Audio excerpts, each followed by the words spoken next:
Hey everyone, so today I'm going to show you how to make some butterfly origami, and it's intended to be a ring, so I'll show you how that would work as well, but I'm going to just make them into regular butterflies for the sake of making what I like to call a memory jar. So I'm going to show you first just what paper I'm using, and then we will work on how to fold the butterflies themselves. So I'm using Astro Bright paper. This is 24 weight.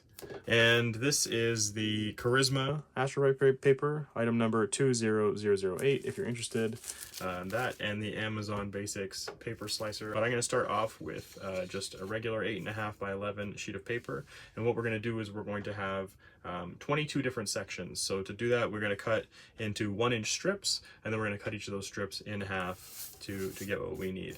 If you did want to make them into rings, then I would just cut the 1-inch strips and I wouldn't cut them in half. But for the sake of saving paper and being able to make more out of the paper I have, I'm going to be cutting them in half because I don't need the paper to make the actual ring portion of the butterfly. So I will leave one of them long to show you how to make it into a ring, and the rest of them I will cut into just individual butterflies, and then we can work on actually making our jar. So first, 1-inch strip. So again, I will leave one to show you how to make a ring, and the other ones I will cut in half. So because it's 8.5 paper, then we want to cut them into 4.25-inch strips.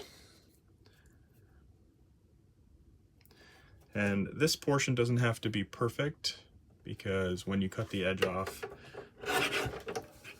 it doesn't need to be lined up 100% that way.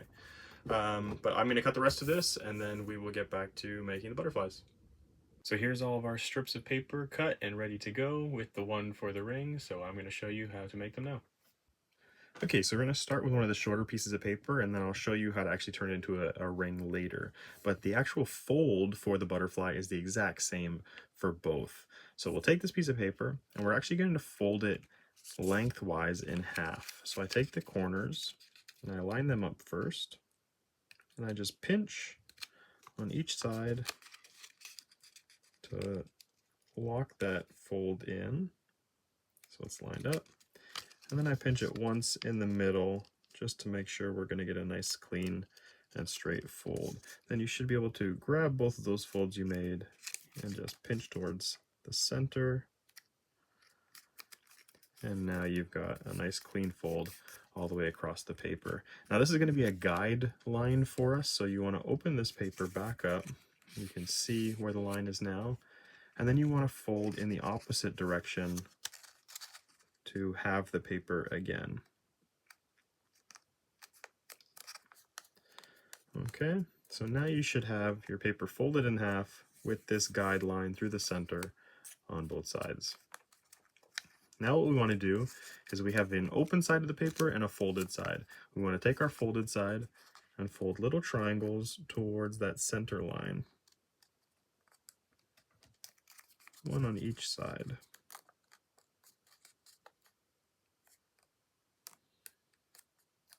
Okay, so now your paper should look like this. Unfold those folds you just made, unfold the whole piece of paper, and you should see this X. Fold along that X shape. And then when you go to put the paper back together, you can see that the paper just naturally folds those two portions in. And now if you just pinch the center, you've got a nice triangle with those folds in the center.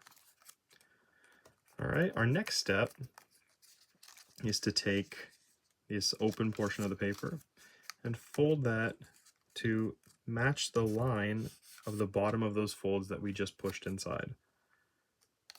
So there's one, and then we want to do the same thing on the opposite side.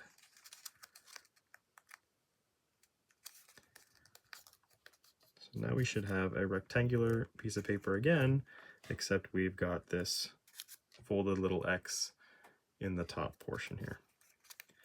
All right, now we want to take this folded end where we got all the folds, not the one that's just the two loose pieces, and we want to fold little triangles again toward the center. So there's one. And you'll see that I'm only taking the 1/2. So I'm leaving the back side and I'm just taking the front side right now. And I'm folding that towards the center. So now you can see I've got this triangle, but the back pieces are still straight. And then I'm going to fold the paper over and do the same thing on the opposite side.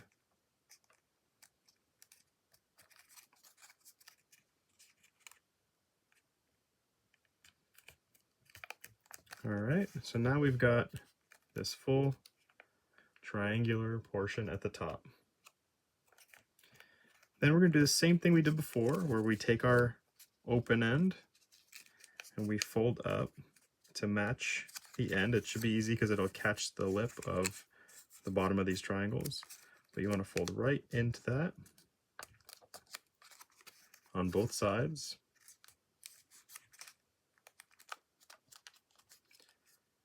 And now you will have this little pointed triangle in the center of the top here. And you'll still have your open end here. Then we want to make almost the same move, except we're not going to have anything to guide us here. So you'll see that this triangular portion actually has a bit of a lip in the center. And what I try and do is I fold this piece back until it's just above that fold in the middle triangle.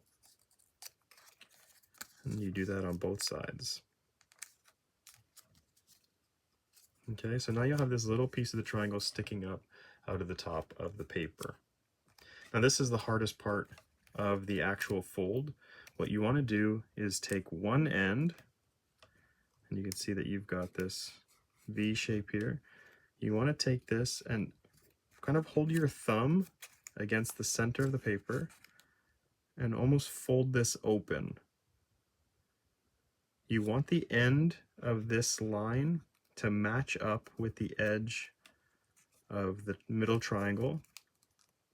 So I hope you can see that, where those two meet together. And then I just rest my thumb on that, fold down this bottom piece so it lines up with the bottom, and then push the rest of this down so that the line that we were looking at for reference actually goes straight down and lines up with the rest of this piece. So I hope that that makes sense. I'm going to show it to you 3 more times because we have to do it on every one of these little flaps. So again, I hold my thumb on the center portion, then I open this piece and try and push so that the line meets up with this middle triangle. When it does, I just rest my thumb on it, fold the bottom so that it's parallel, and then push this down so that the triangle is a straight line from the top all the way down. So that's what the 1/2 will now look like. Okay? I'm going to do the same thing on the opposite side. Rest my thumb, open the flap, line it up, rest my thumb again, fold the bottom, and then push the triangle into place. And one last time, rest my thumb in the middle, open the side, line up the line, fold up the bottom, and push the triangle into place. Okay, now we've got what looks like an arrow from both sides. The butterfly at this point is basically done. What we have to do is grab the 2 bottom sticks of the arrow and just fold it open. Now the way I do this is I actually push with my fingers against the back portions of these arrows, so kind of in the center, and then I don't hold the top parts. This is where the wings are now. I keep my thumbs on the tabs that are sticking out, and I kind of push that together. So now you can see that we've got this butterfly. Okay, and the last step I do for this one, because these are unnecessary little pieces for us now, is I take a pair of scissors and I just cut those extra portions off, trying to keep them in line so that the wings look straight. All right, so now we have a butterfly. Those can go in the garbage. and it's all good to go. You can also write little messages on these, and I'll show you that as well. But first, I will show you what it looks like to take a longer piece and fold that into the ring. So I'm just going to breeze through these steps again, but follow the exact same procedure as before. And then there's just one additional thing that you do at the end to turn it into a ring. So let me fold this quickly. Okay, so here we are. We're basically at the last step, like last time, where we unfold this, and now we have a butterfly, but we've got these long ends on it, unlike before. To make this into a ring, you simply just have to bend this over and tuck one of the ends into the other side. So you can see that it's folded like this. I'm just gonna take one of those ends and make sure that it goes inside the other. And now you can feed this into the other side. You can cut some of the ends off this if you don't want so much extra material. You probably might need to, because to get this ring to fit around your finger, you're gonna have to figure out what size you're actually gonna need it. So you may want to start with that, sort of bend it into a rough circle, figure out approximately how much you're gonna need to make it into a ring.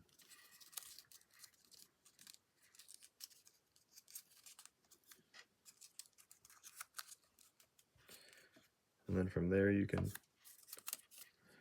sort of take what you got. Let's say we need to cut off maybe about an inch of either side.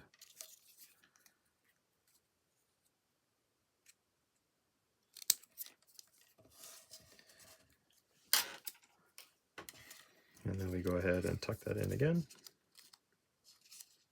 Okay, it doesn't have to go in between the two. You can even just slide it with the one flap here and just slide it into place. Okay, so once that's slid in, then your ring will be set. You can slide that right on your finger. And there you go. A butterfly ring. So if you want to make this like a gift for someone that you're just putting all these together and they're going to open these up, you can make them just statements of, you know, encouragement, maybe like, I hope you have a wonderful day, right? You can really write any message you want. Just make sure that you kind of keep yourself within maybe like 3/4 of an inch from either side of the paper, because when you fold, that's going to be the edges that you cut off. And you always want to make your first fold in towards the writing, so the writing is in the center now of that piece that you're going to fold. But again, you can write any message you want. If you want to make it like a diary or something, you can kind of just write down maybe what happened, something significant that you want to look back on. But it's up to you. However you want to make these for yourself or for someone else, you can write those messages right on those pieces of paper before you even fold them into the butterflies. And after you're done making your butterflies and writing your messages on them, you can store them in a container like this. This jar might be a little too big, but any container that you have, you can store them in there and either keep them for yourselves for later or give them away as a gift. Thanks for watching.